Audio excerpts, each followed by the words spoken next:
Mga kabrigada, ilang kalsada sa Navotas nananatili pa ring baha sa gitna naman ng high tide. Brigada Ann Cortez, ibrigada mo. Brigada Live Report.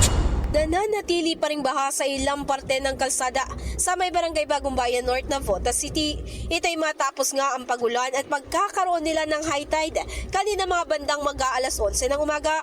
Pero sa kabila nga nito, tuloy naman sa paghahanap buhay ang ilang residente rito, tulad nga ni Tatay Benito de la Cruz na isang tricycle driver. Ayon kay de la Cruz, kailangan niya magtrabaho para may mapangkain silang pamilya. Samantala bagamat sanay na ang ilan sa ganitong sitwasyon, ay umaasa pa rin sila na mahanapan ng gobyerno ng solusyon ang kanilang problema. Sa kasulukuyan bilang bumubuhos din ang ulan sa Navotas, mas inaasahan pang ang tataas ang tubig sa kanilang mga naturang kalsada. In the heart of changing lives, ako si Brigada Ann Cortez ng 105.1 Brigada News FM Manila, The Music News Authority. Brigada Balita Nationwide. Ang bahaging ito ay hatid sa atin ng Yummy-Vit ES3 Syrup. Simulang tuparin ang pangarap ng iyong anak. And starting now,